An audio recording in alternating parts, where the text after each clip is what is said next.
Noite, boa tarde, bom dia. Seja lá a hora que você está ouvindo isso. Está começando mais um episódio do Entre Sumários Cast. E hoje nós vamos falar sobre os personagens mais desocupados que nós conhecemos até agora da história da literatura.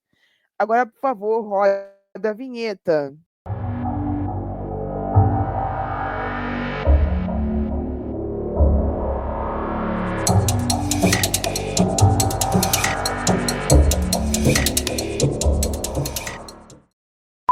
Esse podcast faz parte da iniciativa O Podcast é Delas. Saiba mais em opodcastedelas.com.br.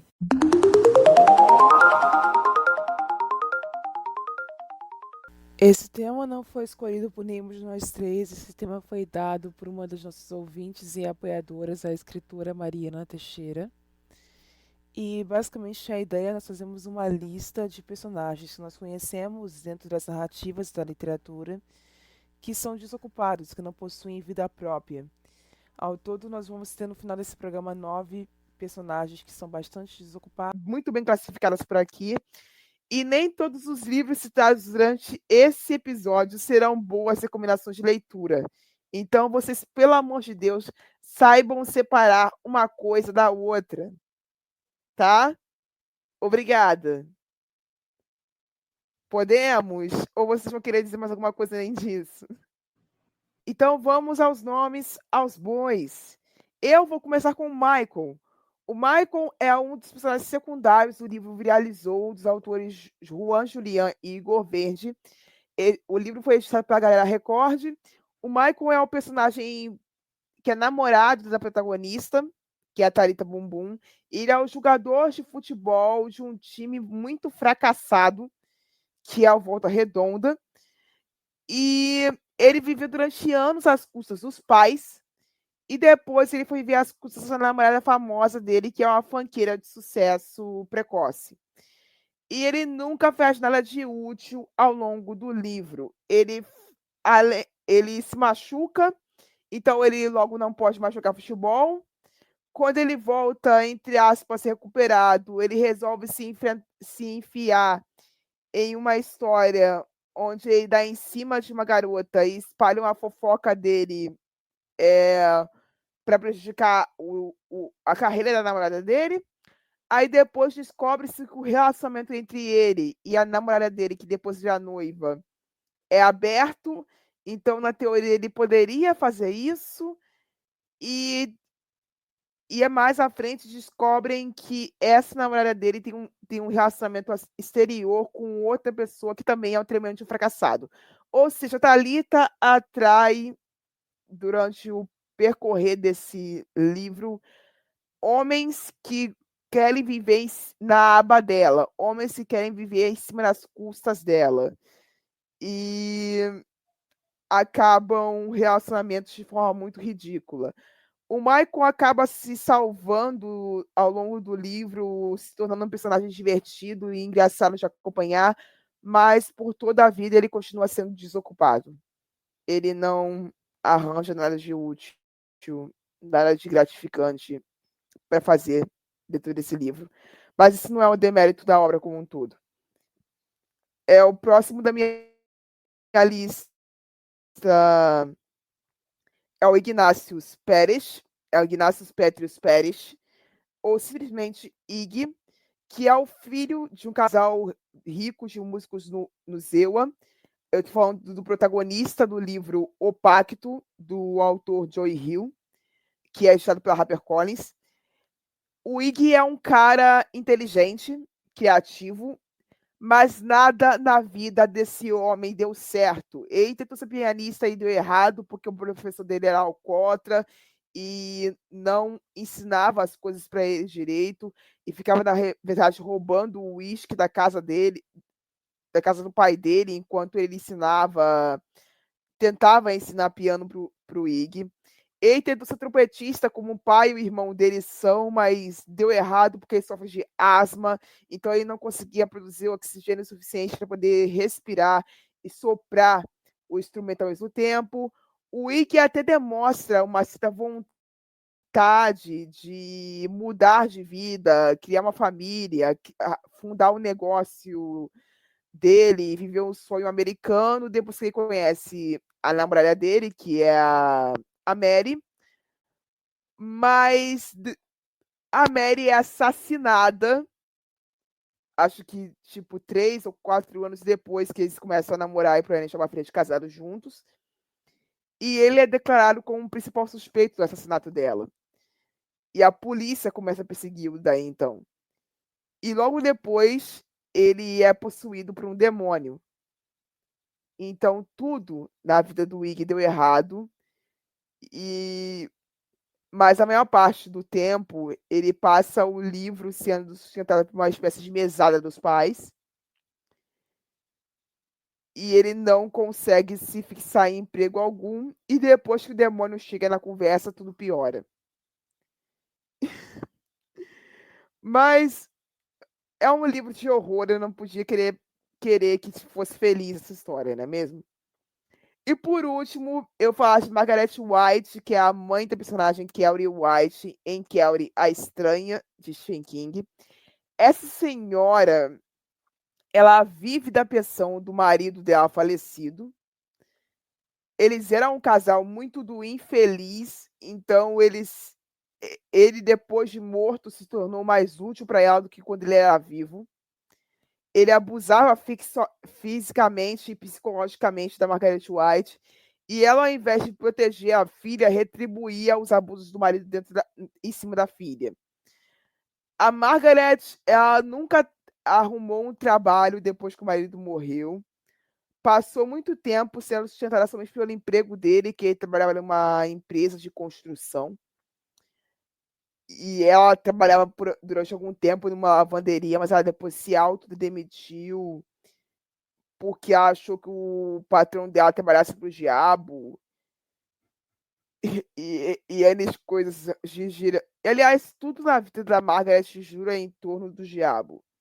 Apesar dela querer se franquear como uma cristã mais fervorosa da face da terra, tudo que gira em torno dela se refere-se à presença do diabo. A filha dela e ela, que vivem sozinhas a maior parte do livro, quase chegam a passar fome pelo tanto de pobreza que as duas vêm cercadas. E a Margaret se comporta como alguém completamente louca e passa seus dias rezando para as inúmeras imagens sacras que tem dentro da casa dela e batendo na Kelly ou gritando com os vizinhos, arrumando confusão à torta e à direita. Ela tem um final trágico lá no fim do livro, horroroso o final que foi dado para ela também, e extremamente triste, ela tem. Mas na minha cabeça, a Margaret podia ter sofrido mais. Sabe? Porque ela é uma personagem odiável. Ninguém consegue gostar da Margaret. Ela é a vilã principal dessa história. Eu passo a palavra para a Anne. Olha, gente, eu já vou citar aqui que, assim, os 3 livros que eu peguei, eles são bons, mas que nos 3 livros eu ficava me perguntando se o personagem realmente trabalha, tem um emprego ou ele vive de ar. Porque não é possível, né?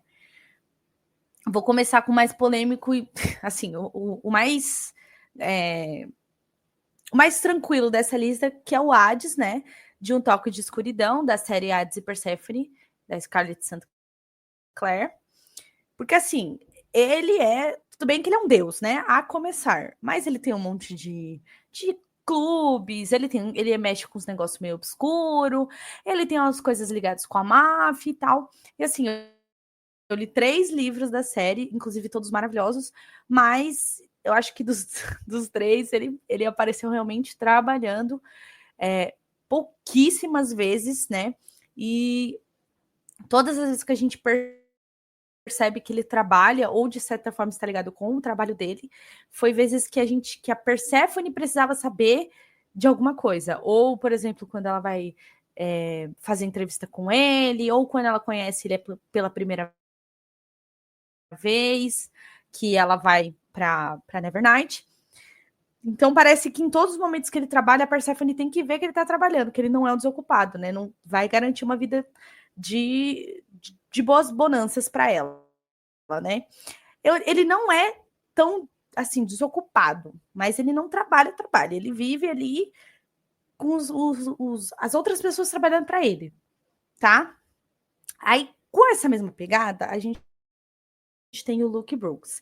Esse aqui eu acho ele desocupado.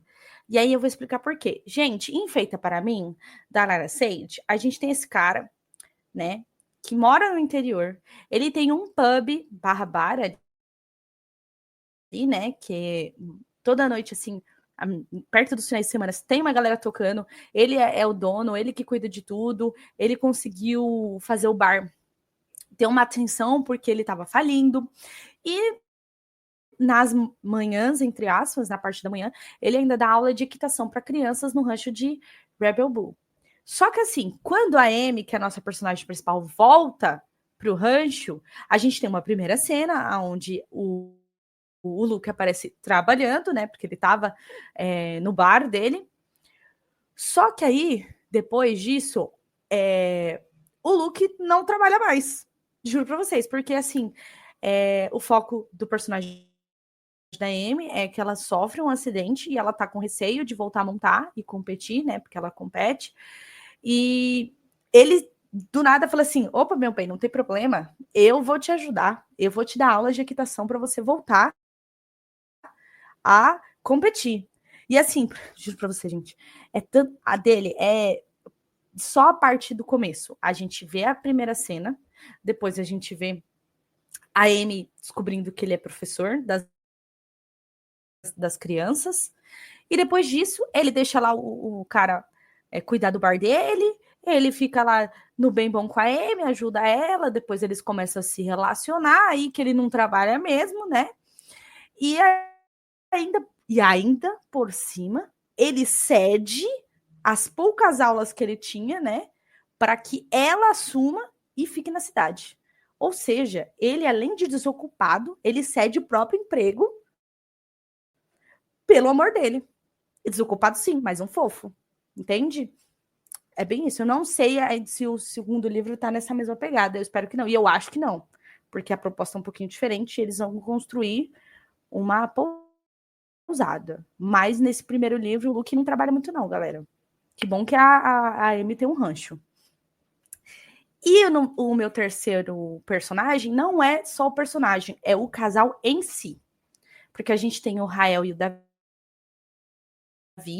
que são um caso à parte, porque assim, gente, eu sei, todas as partes de mim, da Ana S. Vieira, é um romance erótico. Mas assim, o foco é realmente o clube de BDSM? Sim, os dois se conectando, é o sexo e tal, beleza? Mas eu achei muito esquisito, porque o personagem que teoricamente é o dominador, né, o Rael, ele parece um herdeiro, gente. Ele cuida lá do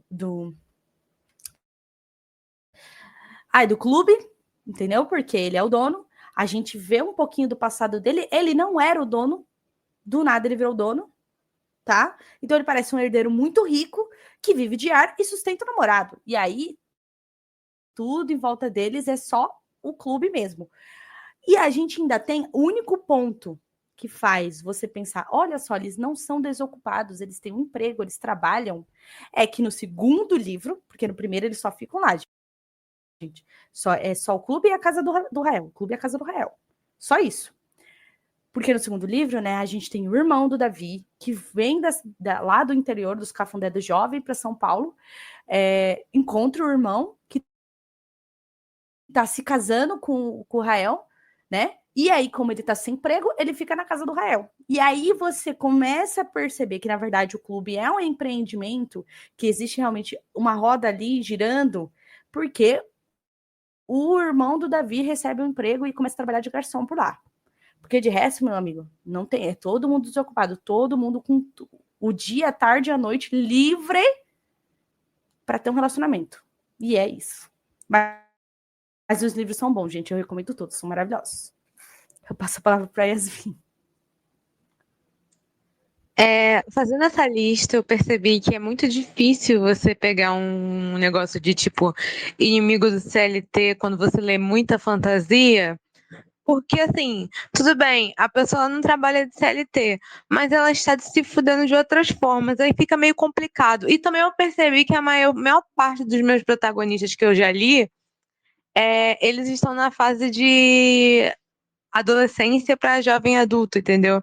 Então eu vou tomar essa liberdade criativa no meu segundo personagem, a partir do meu segundo personagem, faltou um jovem aprendiz, sabe? É o inimigo do jovem aprendiz.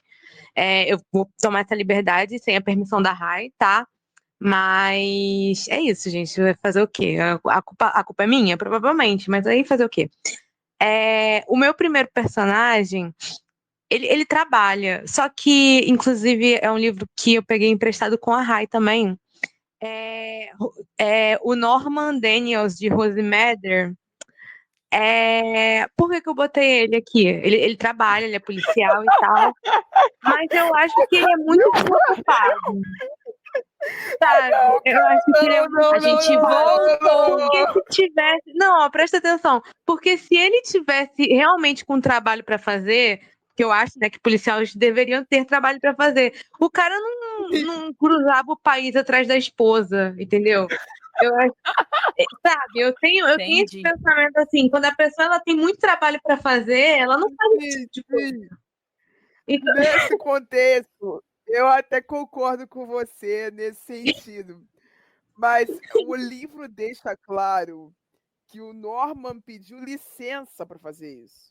assim, gente, que licença é essa? Então, Sabe? O cara ele pede licença. então entre aspas, Não, sabe o que acontece? Não, sabe o que acontece? Isso aí isso é problema do governo, entendeu? O governo tem que ficar fiscalizando essas coisas, porque, cara, o cara pede licença pra ir atrás da esposa pra bater nela, entendeu? E a licença é aprovada, sabe? E isso não é. não só.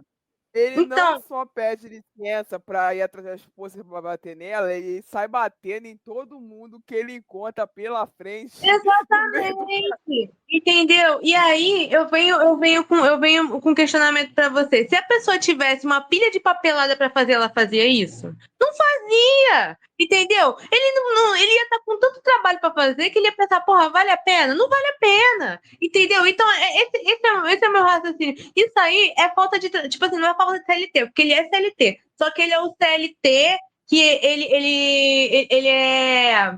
ele subiu pra gerência. E aí ele finge que ele trabalha, entendeu? Esse é o caso dele. Aí agora, pós esse momento, o meu segundo personagem aí já é a questão do jovem aprendiz. Porque ele é o Finnick de As Vidas Literárias de Atlas Freve, porque eu sempre falo mal desse livro aqui. E assim, esse é um caso de que, tipo, eu fui pelo entendimento de, além dele não ter vida própria, dele não ter um trabalho, ele não tem personalidade própria. Então, tudo relacionado a esse personagem envolve o protagonista, sabe? E você não vê ele com interesses próprios ou com coisa parecida. Você não vê, sei lá, ele fazendo um estágio, entendeu? Procurando um jovem aprendiz num banco, coisa parecida. Não, ele aparece nos livros só pra, tipo, falar a frase de efeito e ser o par romântico do protagonista. Assim, é uma questão de, tipo, a pessoa quer ser do lar, ela pode ser do lar, gente, não tem problema, entendeu? Só que é meio chato você acompanhar esse tipo de personagem. E outro, eu fiquei em dúvida nesse segundo, porque, novamente, livro de fantasia, e além de ser um personagem da questão do jovem aprendiz, a gente tem. Eu no caso, eu separei dois personagens. Eu separei a Penny, de Maldição do Mar. Só que eu não sei se isso conta como uma questão, porque além dela já meio que ficar cuidando do farol, que ela mora numa ilha, e a ilha, tipo assim, como que eu vou dizer? Tem duas ilhas. Uma ilha que tem uma cidade e a outra que tem o farol. Ela mora na ilha do farol. E aí ela cuida do farol porque a mãe dela também é meio bitolada da cabeça. Então ela cuida do farol e também cuida da mãe dela. Aí eu fiquei com um pouco de pena de falar mal dela mais do que o necessário, porque, querendo ou não, ela trabalha, sabe? É um trabalho informal, Mas a gente tem que dar valor aos trabalhadores informais também. Então, eu fui e peguei o Quentin, de Cidade de Papel. Porque esse daí é falta de escola, é falta de jovem aprendiz. Porque não é possível, tal qual o Norman, esse merda, sair da escola dele e ir cruzar o país atrás de uma menina que não tá nem ali pra ele, entendeu? Só que aí, no caso, como ele é um adolescente, eu falo que é falta de jovem aprendiz. E falta de um trabalho extracurricular na escola também, tá? Então, assim, eu vou deixar o Quentin, porque eu fiquei com pena da Penny e, gente, feminismo, né? Vamos falar mal só de homem aqui pela primeira vez. Então, o meu terceiro é o Quentin de Cidade de Papel, porque além do menino não ter personalidade, né, gente? A pessoa tem tempo, né? A pessoa tá com tempo, né? Pra ir atrás da vizinha por nada, né? A pessoa tem que estar com muito tempo. Então, é isso, gente. Meio Assim, stalker, eu diria. né? Meio stalker, meio sem tempo, meio sem coisa pra fazer. Não tem um hobby, sabe? Não tem um trabalho. Não tem escola. Entendeu? Não tem escola. Na verdade, eles se eu não me engano, eles ficam na mesma escola também. Tem, mas Eles Não tem estudam, eles estão escola. na mesma escola. Eles estudam, então. Só que o trauma dele é tão foda no início do livro que ele simplesmente dá no pé da escola. Ele tá no Ele segundo é um ano do ensino médio. idiota. É por Tá isso que no eu tô pé da escola, falando. vai Ele é um ser dele. idiota. Ele é um idiota, entendeu? Isso é falta. Sabe o que é falta? Isso aí é falta daquele negócio de botar as crianças pra ajoelhar no milho, entendeu?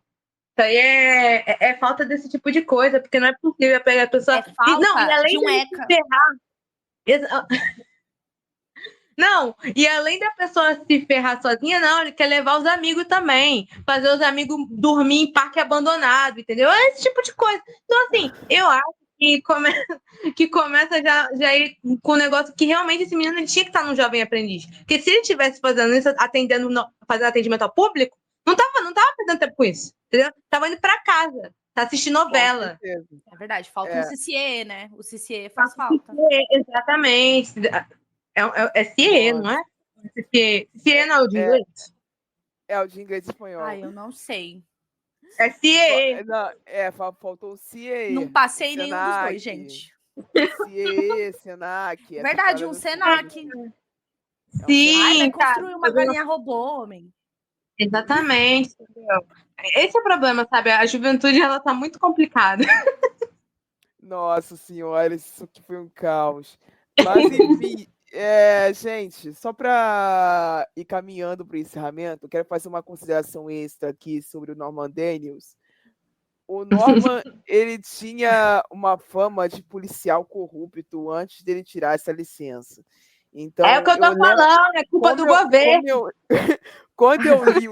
Como eu li o livro 2 vezes, eu lembro que o próprio Norman, no ponto de vista dele dentro do livro, ele fala que ele tinha uma fama de policial corrupto, que ele tinha uma má fama dentro do departamento de polícia por causa do comportamento que ele tinha para com os criminosos que ele prendia e pro comportamento que ele tinha com os colegas dele. Então, muito do porquê, talvez, eu não lembro se o Stephen King deixa isso explícito no livro ou não, mas eu acredito que muito do porquê tenham aceitado de boa essa licença que ele tira para poder viajar o país atrás da esposa, para meter a porrada nela de novo, até matar ela, que é esse o plano dele, pode ter sido aceita essa licença porque já queriam expulsar ele do departamento e não estavam achando motivação expressa ainda porque não tinham provas para dizer que ele era um criminoso.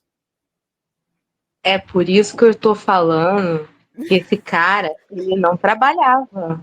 Ele não trabalhava. Ele, tipo assim, ele ia pra bater em pobre, ele ia pra bater em bandido.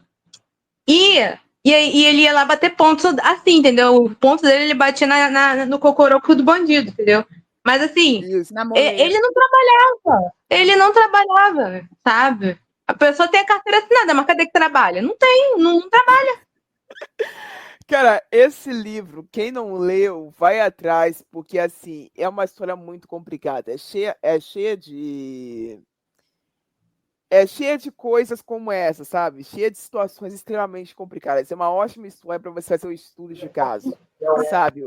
Eu acho, tendo a achar que é um ótimo caminho para você fazer um estudo sobre personagens desocupados no geral, porque a própria Rose, que é a protagonista da história, ela não trabalha também. Eu podia ter enfiado ela nessa lista se eu tivesse espaço, porque ela passa o livro inteiro apanhando e quando ela consegue arranjar um emprego mais ou menos de costureira dentro do abrigo para mulheres abusadas que ela trabalha durante um tempinho no livro, esse emprego dela dura o quê? 2 meses? Eu acho que é isso, ou menos que isso. E depois ela arranja um emprego de assistente de bibliotecária, um negócio assim, eu acho. Ela é assistente de venda em uma loja de livro, um negócio assim. E esse emprego dura um mês também. Ou seja, mas ela é a vítima principal do livro, ela tá ali para sofrer, que nem Jesus, ou até mais do que Jesus, porque essa mulher sofre muito. Então a gente quase não pode culpar ela por não ter conseguido trabalhar durante esse tempo todo. Foi meio que por isso que eu também nem quis citar ela, coitada. A bichinha É. não merece ser esculachada desse jeito, não. Pelo jeito, ela queria trabalhar. Ela até queria, mas queria. ela não tinha. Mas ela Diferente sofria dos de outros. estresse pós-traumático e de mais 5 doenças mentais por causa do que o marido dela fazia com ela, entendeu? Então, assim, ela nem tinha escolha. É igual a história do Ignácio que eu tava contando agora há pouco. Ele é azarado desde o dia que ele nasceu, então não tem como ele querer ser alguma coisa na vida, tá ligado? Sim. Aí nem tem o que fazer, né? Eu nem tenho o que fazer, mas é isso, pessoal. Eu espero que vocês tenham gostado dessa lista. Se vocês acham que a gente esqueceu de alguém, por favor, citem eles nos comentários do Spotify ou interajam com a gente através das redes sociais sobre esse assunto, porque tá cheio de personagens desocupados por aí, sem vida própria. Eu surpreendi até que a Anne não apontou nenhum furo de roteiro na lista dela, porque ela geralmente é esse tipo de pessoa que traz esses furos de roteiro pro programa. Mas talvez a gente acabe esbarrando numa possibilidade de fazer uma parte 2 desse episódio com pessoas piores ainda. Até lá, eu digo tchau e até a próxima. E agora vocês fiquem com uma pequena mensagem dos nossos patrocinadores. Este episódio foi patrocinado pela escritora Danielma Reis, autora do livro Se Eu Pudesse Me Perdoar, que conta a história da jovem Adelina, uma jovem negra alagoana, que após perder seus pais no naufrágio, é adotada por seus tios que tentam roubar sua herança. Aflita, ela decide casar-se por conveniência com Elias, um conhecido da família que está com problemas financeiros. Esse livro contém um romance Amigos para Amantes e cenas picantes e foi publicado independentemente pela Amazon. Em maio, nós teremos o lançamento do audiolivro, que está disponível em várias plataformas, tais como o Spotify, o Audible e o Storytel, a Apple e entre outras. Este audiolivro foi produzido com recursos da Política Nacional de Blanc e do Governo Federal através do Ministério da Cultura, personalizado pelo Governo de Alagoas por meio da Secretaria de Estado de Cultura e Economia Criativa.